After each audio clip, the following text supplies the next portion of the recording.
Hello hello, bienvenue sur Et si on avançait, le podcast qui vous tire vers le haut. Je suis comme d'habitude ravie de vous retrouver et cette fois encore plus après cette petite absence de 2 semaines durant la fin de l'année 2021. Si vous écoutez cet épisode à la période à laquelle il sort, alors je vous souhaite à toutes et à tous une belle année 2022. Santé, joie et succès dans vos entreprises, mais aussi une grande dose d'efficacité au quotidien, vous le savez. Comme vous avez pu le constater dans le titre de l'épisode du jour, nous sommes sur un épisode backstage. La fin de l'année 2021 a été pour moi synonyme de prise de recul pour effectuer, comme beaucoup de personnes à cette période, mon bilan en fait de l'année écoulée, mais aussi préparer l'année à venir. Cette période a été vraiment très fructueuse. En partant de l'analyse des données que j'avais en ma possession, j'ai fait une petite enquête de fin d'année, des statistiques, mes bilans mensuels, mon ressenti, mes retours d'expérience et tout. J'ai pu tirer pas mal de conclusions qui m'ont amené à prendre certaines décisions. D'ailleurs, petit aparté, si vous n'avez pas encore pris le temps d'analyser votre année 2021, je vous encourage à le faire car de cette analyse pourra vraiment découler un tas de choses positives pour votre amélioration. Avant de vous parler des décisions que j'ai pu prendre qui vont impacter fortement du coup et si on avançait, puisque c'est pour ça que je prends le temps de vous partager ça en ce début d'année, je vais vous faire un petit retour sur mon bilan 2021, sans trop aller dans les détails évidemment pour pas prendre trop de votre temps, mais je vais revenir avec vous de façon globale sur mes réussites mais aussi mes échecs. On va commencer par les choses plutôt positives dont je suis contente. Je suis heureuse d'avoir réussi à maintenir un équilibre de vie qui me correspond vraiment. C'est-à-dire que je n'ai que très peu travaillé durant mes week-ends. C'était quelque chose qui me tenait à cœur pour pouvoir faire autre chose. Je ne me suis pas sentie non plus très débordée. J'ai pu consacrer du temps à ma vie spirituelle, à avoir des loisirs. J'ai même commencé le dessin. J'ai pu intégrer plein d'habitudes saines suite à mon challenge sur 75 jours. Et franchement, j'ai aimé mon rythme tout au long de l'année, donc je suis fière de ça. Deuxième chose pour laquelle je suis plutôt contente, c'est le fait que la communauté a grandi autour des Si on avançait. Sur Instagram, par exemple, nous sommes passés de 4000 à 8000 et pareil sur la newsletter, on a grandi également. Sur LinkedIn, j'ai commencé aussi et vous êtes nombreux aussi à écouter de plus en plus le podcast et à m'écrire. Ça me fait tellement plaisir de lire vos messages. Au-delà des clients, vraiment, j'aime beaucoup avoir vos retours. Je sais qu'il y a une majorité silencieuse, mais cette année, ça m'a beaucoup aidé, vous allez le voir, je vais vous partager mes échecs et comment j'ai vécu cette année 2020. Mais avoir vos messages en fait, des petits messages, des petits commentaires disant que le contenu vous a plu ou ce que vous en avez tiré par-ci et par-là, ça m'a énormément fait plaisir durant cette année et je suis ravie d'accueillir toutes les personnes qui nous ont rejoints récemment ou qui nous sont bienvenus à tous et merci d'exister vraiment. Troisième point positif pour cette année 2021, c'est d'avoir pu développer et vivre de mon activité. C'était ma première année à temps plein. J'ai pu développer mon entreprise, même si on va voir ensemble dans la partie des échecs que c'était pas forcément tout le temps tout beau, tout rose et que et que finalement en fait je vis de mon activité, mais je sais que je peux faire mieux. En fait, je suis quand même reconnaissante parce que c'est quelque chose que je ne pouvais pas imaginer faire avant. C'est-à-dire qu'aujourd'hui, grâce à mes prestations, grâce à mes formations, grâce à ce que je peux gagner, en fait, je paye mes factures et je vis, en fait, je m'alimente parce que je n'ai aucune autre ressource. Et juste le fait d'avoir pu vivre toute l'année du coup de cette passion, j'en suis très très très heureuse et ça fait partie vraiment des points positifs que je voulais soulever. Maintenant, parlons un peu de mes échecs, ou plutôt des axes que j'ai identifiés comme étant vraiment des axes d'amélioration. Car oui, il faut en parler. J'ai l'impression parfois, quand j'échange avec certains d'entre vous, je veux pas que vous ayez cette impression que tout va toujours bien, que j'atteins tous mes objectifs, que j'ai un mindset imperturbable, bref, que je suis le parfait opposé de ce qu'on peut appeler un être humain. Non, au contraire, j'ai comme tout le monde mes galères, j'ai comme tout le monde mes doutes, j'ai des échecs, j'ai des succès, etc. Mais j'ai aussi des échecs et de plus en plus, je vais vous partager également cet aspect de l'entrepreneuriat parce que je trouve que ça se fait quand même de plus en plus, mais on peut avoir tendance quand on est sur les réseaux sociaux à se comparer tout le temps parce qu'en fait, les gens ont plus tendance à partager les meilleurs côtés. Et c'est d'ailleurs tant mieux pour eux, hein, c'est pas une critique du tout, mais sur les réseaux sociaux, vous allez beaucoup avoir des partages qui vont être liés à des aspects qui sont plutôt positifs. Et le négatif, souvent, on ne le partage pas, non pas parce que on veut cacher, mais c'est juste parce que on n'a pas le réflexe de partager ce qui ne va pas. Et dans cet épisode backstage, je vais vous partager la partie de mon bilan 2021 qui ne m'a pas plu du tout et qui était vraiment difficile pour moi à accepter parce que vous allez voir que finalement cette année 2021, derrière mes sourires, derrière tout ce que j'ai pu partager et faire de bien cette année, vous allez voir qu'il y avait un état d'esprit qui était quand même assez pessimiste et assez, embué de doutes. Premier point qui est pour moi certainement améliorable, c'est mon écosystème d'offres. Pas mes offres en tant que telles, parce que par exemple ma formation en ligne Momentum 101, je trouve que son contenu est très bien, etc. Mais c'est vraiment au niveau de mon écosystème d'offres. Qu'est-ce que je veux proposer? En fait, cette première année à temps plein dans l'entrepreneuriat, je me suis énormément cherchée. J'ai démarré l'année en faisant du coaching individuel et de plus en plus, je me rendais compte que c'était pas forcément ce qui me plaisait. Alors j'ai testé le format membership, donc j'ai créé une formation en ligne que j'ai proposée sous forme d'abonnement. Donc j'ai vendu quelques places, donc j'ai eu au début 23 membres, alors que j'en avais prévu 30, donc c'était un petit échec pour moi, mais j'étais quand même très très heureuse de ces 23 personnes qui me faisaient confiance. Mais à l'époque, je me rappelle que j'avais d'autres amis entrepreneurs qui me disaient, mais avec cette offre-là, c'est sûr, tu vas avoir 70 personnes même. Et en fait, finalement, j'en ai eu 23. Bon, c'était pas vraiment un échec parce que dans l'euphorie du moment, j'ai tellement pris plaisir à lancer ce membership que j'étais heureuse que 23 personnes aient décidé de me rejoindre et de me faire confiance avec un abonnement mensuel. Mais ce qui s'est passé, c'est que ce format, finalement, que je pensais qu'il allait me convenir, j'ai commencé à le subir parce que j'avais promis de faire des lives toutes les semaines, etc. Et je me suis rendu compte que par rapport au style de vie que je veux et à ce que je veux mettre en place, en fait, que c'était pas forcément ce qui me plaisait le plus non plus. Ce qui fait que le membership, j'ai fini par le fermer. Au-delà du format des lives, j'avais aussi un truc qui commençait à se créer. Je crois que j'ai lancé le membership vers le mois de juin. Et ce qui se passait, c'était qu'à la fin de chaque mois, j'avais une peur bleue d'avoir des notifications de désabonnement. Parce que du coup, ce membership, il était accessible et on pouvait y accéder en fait sans engagement. Ce qui fait qu'à la fin des mois, vous pouviez vous désabonner si vous le souhaitiez, etc. Et j'avais une boule au ventre à chaque fin de mois parce que j'avais peur que certaines personnes se désabonnent. Et tout ça m'a amené à fermer le membership pour proposer finalement la formation Momentum 101 en formation en ligne seule. Depuis, ce format, bien sûr, me convient un peu mieux, mais je dois quand même avouer que je ne suis pas satisfaite de l'écosystème d'offres. J'aimerais pouvoir proposer plus de choses, pouvoir satisfaire plus de personnes. D'ailleurs, dans l'enquête que j'ai faite dans la fin de l'année, beaucoup de personnes m'ont partagé qu'ils aimeraient avoir accès à d'autres thématiques, en fait, à être formés sur d'autres thématiques, avoir plusieurs offres. Et c'est quelque chose qui me faisait peur auparavant de proposer parce que j'ai toujours entendu dire que il fallait proposer le moins d'offres possible parce que voilà, pour ne pas se perdre et pour plein de raisons. Et c'est vrai que par rapport à ça, j'avais un peu de croyances limitantes et du coup je n'osais pas faire plusieurs offres. J'ai voulu faire une seule offre avec tout dedans, mais aujourd'hui voilà, je sais pas si c'est quelque chose qui me convient.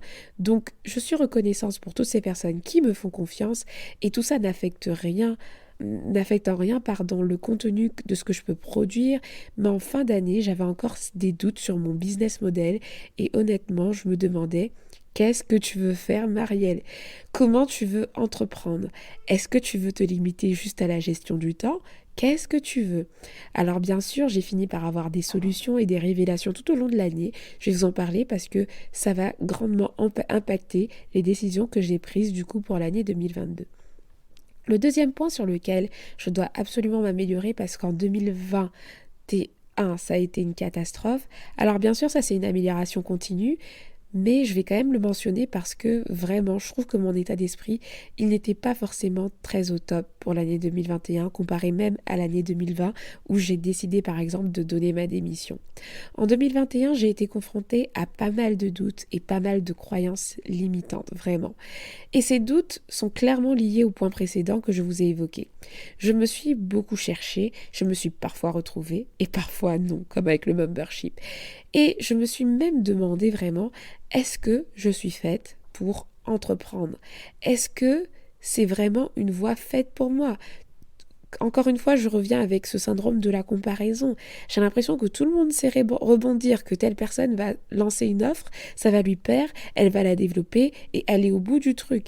Et puis il y a moi qui change d'avis 40 fois dans l'année, qui ne s'y retrouve plus, qui ne sait pas si elle veut faire de l'accompagnement, qui ne sait pas si elle veut parler que de gestion du temps, qui ne sait pas à qui elle s'adresse.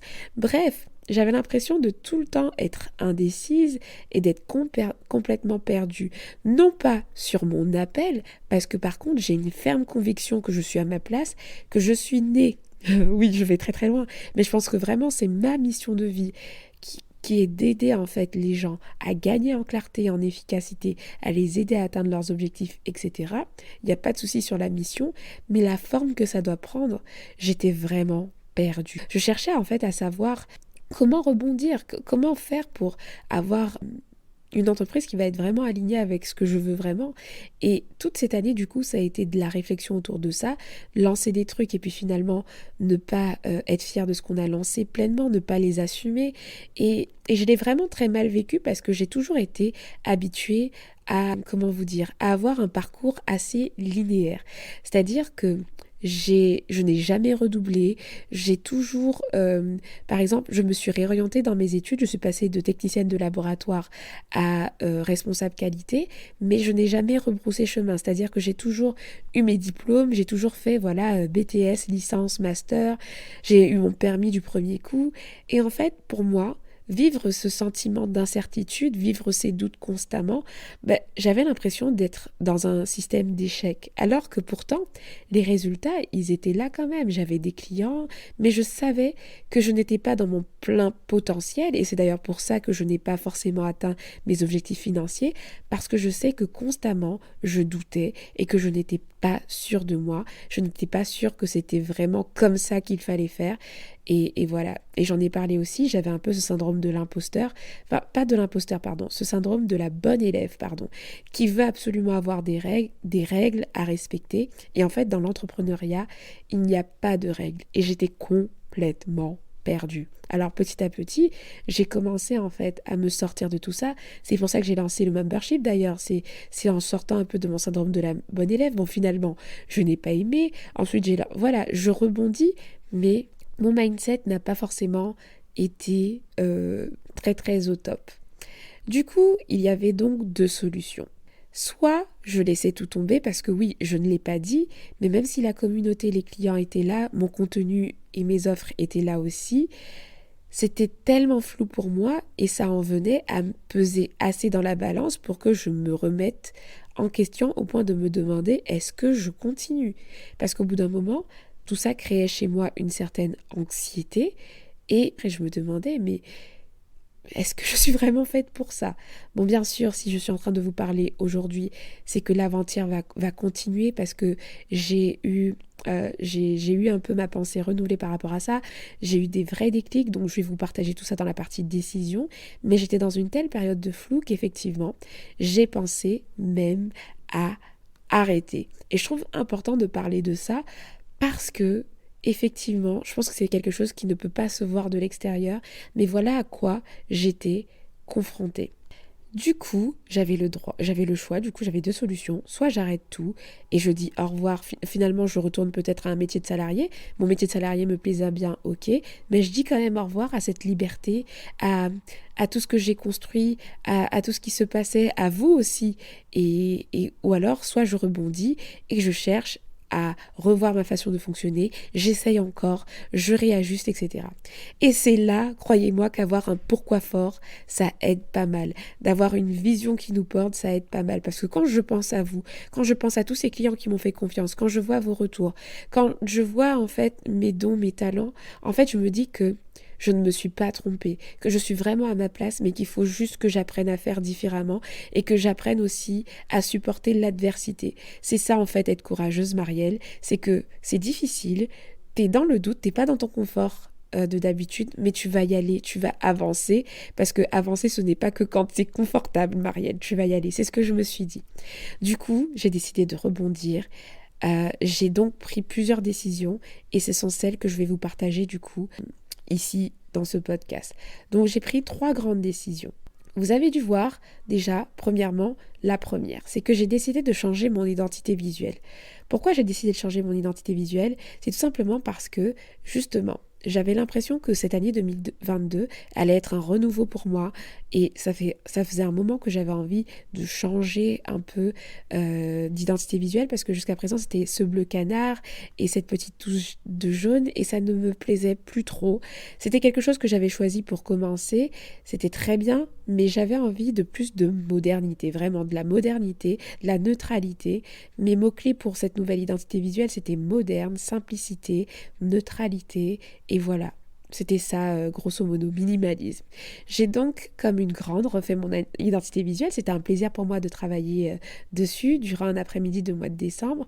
Et je voulais partager d'ailleurs en story. Merci beaucoup pour vos retours, ça m'a trop touchée parce que vous avez tous apprécié. La pochette du podcast a également changé, j'espère qu'elle vous plaît. Mais bon, j'ai quand même eu des conseils de ma sœur qui est dans le domaine, mais j'ai décidé de la faire, de refaire mon identité visuelle moi-même, tout simplement parce que premièrement, je n'avais pas le budget pour embaucher une graphiste et j'avais pas envie d'attendre. Et en plus, je prends énormément plaisir à faire ce genre de choses. Donc je l'ai fait et je suis très très satisfaite du résultat. Et j'espère que ça vous plaît aussi. En tout cas, d'après les votes mis en story Instagram, ça a l'air de vous plaire, donc je suis trop contente. Et du coup, qu'est-ce qui va se passer? Quel impact ça va avoir? C'est que du coup, elle a été créée et mes visuels vont changer. Vous n'allez peut-être pas me reconnaître tout de suite sur vos feeds d'actualité ou mes newsletters ou la pochette même du podcast, mais voilà, vous allez vous y faire. On est sur des tons plutôt bleus, beige, vert menthe, etc. Et je suis une grande fan. Ce changement d'identité visuelle marque pour moi un renouveau et j'espère que vous aussi vous allez me suivre dans cette nouvelle aventure puisque ça m'a amené à prendre d'autres décisions qui vont être vraiment très très très tranchées du coup et qui vont vraiment changer la suite des choses pour moi. La décision numéro 2, c'est que je cible officiellement les entrepreneurs. Soyons clairs, je me suis toujours un peu adressée en fait aux entrepreneurs. C'est pas nouveau en fait que je m'adresse aux entrepreneurs, mais en fait j'ai énormément d'entrepreneurs qui me suivent et écoutent ce podcast. J'ai déjà créé aussi du contenu qui concernait uniquement les entrepreneurs, comme l'épisode 102 qui s'appelle clairement l'importante différence entre travailler dans son business et travailler sur son business. Mais le constat, c'est que comme j'ai commencé et si on avançait en m'adressant à tout le monde, quand je souhaitais créer du contenu, newsletter, reels, podcasts, etc., j'étais en dilemme constant à savoir à qui je m'adressais. Alors je parle de contenu, mais ça se passait également pour mes offres. J'ai démarré ici on avançait en m'adressant à tout le monde, à des salariés, etc. Et du coup, dans ma communauté, c'est vrai qu'il y a un peu de tout. Et à chaque fois, je me demandais comment je peux parler à tout le monde. Et le résultat que ça a eu sur mon contenu, sur mes œuvres, c'est que je diluais souvent mes propos ou mes exemples pour faire en sorte que ça parle à n'importe quelle personne. Mais quelle frustration! Pourtant, je savais très bien qu'il fallait que j'ai une cible précise. Dans tous mes accompagnements marketing, business que j'ai pu faire, on nous a toujours dit que parler à tout le monde, c'est finalement parler à personne. C'est ce que les experts disent et c'est ce que j'ai ressenti finalement. Parce que c'est pas que je ne parlais à personne, parce que du coup, je sais que j'ai réussi à faire grandir ma communauté comme ça, mais j'estime que mon message perdait un peu d'essence en fait. J'avais du mal à aller en profondeur. Et en vrai, dans mon cœur, je savais que je voulais m'adresser aux entrepreneurs, mais je ne souhaitais pas l'assumer. Peut-être qu'avant, j'avais un peu ce syndrome de l'imposteur où je me disais, j'ai pas assez entrepris pour m'adresser uniquement aux entrepreneurs. Et aujourd'hui, en fait, je décide de vraiment m'adresser aux entrepreneurs. Est-ce que ça veut dire qu'à partir de maintenant, et si on avançait, ne s'adresse qu'aux entrepreneurs et uniquement aux entrepreneurs? Non, pas du tout. Pourquoi? Parce que on va toujours pouvoir appliquer certaines choses à sa vie du quotidien. Si aujourd'hui vous me suivez, vous savez que je parle déjà de certains trucs d'entrepreneur, ça ne vous a jamais vraiment gêné. Pourquoi ? Parce que moi aussi, quand j'étais salariée, je suivais pas mal de podcasts sur le marketing, sur l'entrepreneuriat, alors qu'en fait, je n'étais même pas entrepreneur et je ne pensais même pas entreprendre. Tout simplement parce que entreprendre, c'est aussi un état d'esprit. Et c'est des personnes qui ont cet état d'esprit d'entrepreneur, donc entreprise, créer sa micro-entreprise, etc. Mais aussi le fait d'entreprendre sa vie, toutes ces personnes-là sont les bienvenues. C'est pour ça que je dis à chaque fois que je m'adresse du coup finalement aux entrepreneurs et aux porteurs de projets, donc des projets qui veulent entreprendre leur vie de manière générale. Donc j'espère que vous ne vous sentirez pas lésés, celles et ceux qui m'écoutent qui ne sont pas entrepreneurs, mais c'est pour le bien de tous que je vais du coup apporter du contenu qui va vraiment cibler des besoins très spécifiques pour mieux vous aider aussi au quotidien. En prenant ces décisions, du coup, je vais pouvoir avoir une communication qui sera beaucoup plus efficace car beaucoup plus précise qu'avant pour ma cible. Je vais aussi pouvoir gagner en cohérence et attirer ainsi des clients qui vont être vraiment ma cible et proposer des services qui vont être vraiment très très très adaptés. Comment ça va se traduire ? Du coup, il y aura plus de contenu autour de l'entrepreneuriat et avec un contexte entrepreneurial, tout en restant rattaché à l'organisation, la productivité et la gestion du temps. Je vais avoir des invités qui viendront partager aussi leur expertise en les connectant à l'organisation et l'efficacité. Leur expertise sera aussi peut-être liée au business. Vous pouvez imaginer par exemple un épisode avec quelqu'un qui est dans le marketing et où je vais connecter le marketing à l'efficacité par exemple, au comment gagner du temps sur tel ou tel domaine. Il y aura également des offres adaptées. J'ai prévu la refonte d'ailleurs aussi de renommer la formation Momentum 101 avec encore plus de contenu ciblé pour les besoins et le contexte des entrepreneurs. Donc voilà, créer une offre sur mesure pour les entrepreneurs. Et je vais également diversifier mes offres de formation en ligne pour répondre aux différents besoins des entrepreneurs. Donc voici l'impact que ça va avoir.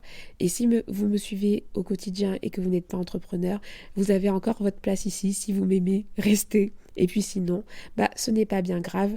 Il existe tellement d'autres contenus et je pense que c'était l'une des croyances limitantes que j'avais aussi. C'était celle de peut-être perdre des personnes. Mais s'il y a bien une leçon que j'ai appris, c'est que vraiment quand on s'adresse à tout le monde, ça ne nous sert pas forcément en fait parce que du coup on peut se perdre et du coup j'ai hâte de gagner en clarté dans ma communication pour pouvoir mieux servir ma cible et mon client idéal également. Et la troisième et dernière décision, celle-ci c'est une très grosse décision que vous n'avez pas vu venir parce que tout simplement je pense que vous ne connaissez même pas. Alors du coup cette troisième grosse décision c'est simple, c'est que je ne suis plus juste formatrice et consultante en organisation et en gestion du temps, je deviens également online business manager. Et là vous dites mais qu'est-ce que c'est que ça encore Marielle ? C'est simple, la traduction est gestionnaire d'entreprise en ligne, c'est un métier qui est hyper développé en fait aux États-Unis et encore très peu en France.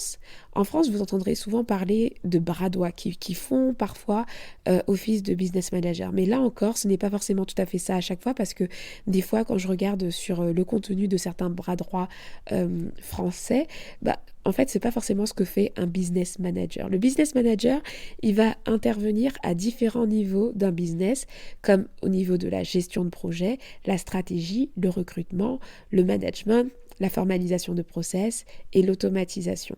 J'aurai l'occasion de vous en parler plus en détail prochainement, mais déjà, si vous êtes curieux, sachez que j'ai créé une page sur mon site web qui présente finalement mes nouveaux services de business management, donc n'hésitez pas à faire un tour, je vous mettrai les notes dans les notes du podcast. Mais alors pourquoi je démarre cette nouvelle activité, ce nouveau type de service ? Mais c'est complètement lié au bilan que je vous ai partagé au début, le bilan de l'année 2021, où j'étais complètement perdue. Donc je vous explique. Cet été, je me suis longtemps interrogée sur ma façon d'entreprendre, comme je vous ai expliqué, parce que je ne m'y retrouvais plus en fait. La casquette de coach ne me plaisait pas forcément. Le mode solopreneur était chouette, mais j'avais l'impression qu'il me manquait quelque chose. Mon métier même, donc de responsable qualité, me manquait. Pour celles et ceux qui me suivent depuis longtemps, vous savez par exemple que je n'ai pas quitté mon emploi de salarié par dépit. En fait, j'étais responsable qualité et j'aimais beaucoup ce que je faisais au quotidien. Je faisais en gros de la gestion de projet, de l'amélioration continue, de la coordination, un travail en équipe et j'aimais vraiment ça. J'ai échangé cet été-là avec beaucoup d'entrepreneurs, justement, des business friends, par rapport à mes doutes.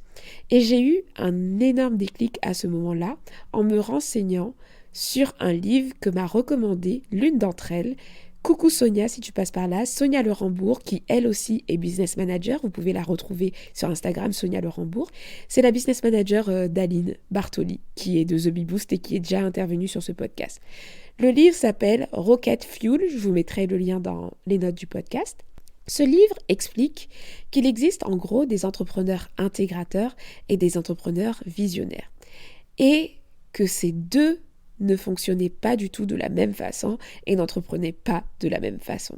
Si je devais vous faire un gros résumé, même si, spoiler alert, ce sera le sujet du podcast de la semaine prochaine, ne vous inquiétez pas, l'entrepreneur visionnaire a toujours plein d'idées, une grande ambition et une grande vision, mais a du mal à structurer, implémenter et aller au bout des choses. Et l'intégrateur, lui, est un entrepreneur qui aime mener à bien des projets, exécuter, coordonner, etc. Là, à chaud, je ne sais pas où vous vous retrouvez, mais le grand déclic que ça a été pour moi, c'est de réaliser que j'étais en fait une entrepreneur avec un profil d'intégrateur à 400%. J'ai pu échanger avec elle, donc Sonia, elle m'a parlé de ce qu'elle faisait au quotidien dans la boîte d'Aline, et là, ça a été un déclic. C'est trop ce que j'aime, c'est trop ce que j'aime faire, et j'étais vraiment comme... Je sais pas comment vous expliquer, j'avais l'impression de me redécouvrir. Je pensais avoir trouvé ma voie, mais en fait, j'avais l'impression d'avoir encore plus trouvé ma voie, en fait. Parce que dans sa posture d'intégrateur, elle n'était pas une entrepreneur, voilà, comme on peut voir, qui lance des idées, plein de produits, etc. Non, c'est une entrepreneur qui était en soutien à un autre entrepreneur visionnaire. Et j'aimais bien ces missions qui étaient liées à la gestion de projet, le management, le recrutement, la formalisation, l'organisation et tout. C'est complètement moi. Et qu'est-ce qui s'est passé? Parce que franchement, alors moi je suis croyante, je vais dire que Dieu fait bien les choses. J'ai eu ensuite l'opportunité de devenir business manager pour Sephora Damani de Luxe Impulsion, que j'ai eu l'occasion de recevoir du coup dans l'épisode 103 du podcast. N'hésitez pas à l'écouter. De septembre à décembre, et je confirme, c'est bien ce qui me plaît. J'ai été pour elle du coup business manager et je me suis éclatée en fait. Yes, j'aime être la numéro 2 et je prends plus de plaisir en fait à gérer le business des autres que le mien. Ne cherchez pas à comprendre, on en parlera plus en détail bientôt, mais voilà. La petite anecdote qui est assez drôle aussi, c'est que pour une fois, en business, je vais pouvoir brandir mes diplômes universitaires comme des trophées. Car figurez-vous que j'ai un Master 2 en gestion des entreprises et management des organisations avec une spécialité en management de la qualité. En gros, je retrouve tout ce qui me passionne dans mon métier, mais dans l'entrepreneuriat, et je suis trop heureuse d'avoir trouvé ça en fait. Et cette décision, c'est ma décision la plus challengeante. Pourquoi? Parce que c'est quelque chose déjà que la plupart des personnes ne connaissent pas, donc il va me falloir du temps pour en parler et éduquer ma cible aussi. Et ça veut dire aussi que du coup, je dois construire encore des nouvelles choses, trouver des nouveaux clients par rapport à cette nouvelle activité. Et voilà, j'ai un peu l'impression de repartir à zéro pour ça, mais je suis tellement contente parce que c'est quelque chose qui me plaît vraiment. Alors, comment cette décision va se traduire? Déjà, des nouveaux sujets seront abordés, car je ne parlerai plus juste d'organisation personnelle, on va continuer à parler de gestion du temps, de productivité, d'efficacité, etc. Mais on va aussi parler d'organisation business, c'est-à-dire les process, les statistiques, la planification stratégique, le recrutement, voilà, tout ça, la délégation, tout ce qui est lié au management et à la gestion d'entreprise. Donc, on va à la fois parler du coup de l'organisation personnelle, mais aussi de l'organisation du business. Ma nouvelle mission de consultante en gestion du temps et online business manager, c'est d'aider les entrepreneurs débordés à propulser leur business au niveau supérieur en retrouvant clarté, sérénité et efficacité dans leur chaos. Et j'officialise aussi mes services d'online business manager que je propose actuellement et vous pouvez découvrir tout ça dans les notes du podcast. Je propose également des appels découvertes pour celles et ceux qui souhaiteraient travailler avec moi après avoir pris connaissance de cette page. Et j'ai trop hâte de développer ce sujet avec vous. Donc voilà pour mes réussites, mes échecs ou alors mes axes d'amélioration et du coup les décisions que j'ai prises par rapport à ça pour cette nouvelle année pour pouvoir rebondir et continuer d'avancer. On arrive à la fin de cet épisode de podcast. Je pense que la grande leçon à retenir de cet épisode que je vous enregistre, c'est que ma deadline là, et si on avançait, ça ne veut pas dire que avancer, c'est linéaire en fait. Et ça, c'est une leçon que j'ai apprise moi-même parce que comme je vous ai dit, j'ai toujours eu un parcours linéaire et entreprendre me fait réaliser que avancer, ce n'est pas avoir un chemin parfait. Tout ce qui compte, c'est de garder en tête la destination, la vision, nos valeurs, ce qui nous a poussé à nous lancer et rester en mouvement pour l'atteindre tout en apprenant de nos échecs et en célébrant nos réussites et en se montant flexible pour rebondir et ne pas abandonner quand on est face à certaines difficultés. Je ne sais pas comment vous envisagez cette nouvelle année, mais de mon côté, j'ai hâte. Vraiment, j'ai hâte de me laisser cette nouvelle chance, cette nouvelle opportunité de vivre mon entrepreneuriat avec un épanouissement complet. Je vous donne rendez-vous la semaine prochaine, du coup, pour un nouvel épisode avec une nouvelle introduction et tout, et un maximum de valeur comme d'habitude. D'ici là, vraiment, prenez soin de vous et encore mes meilleurs vœux pour cette nouvelle année. À très vite.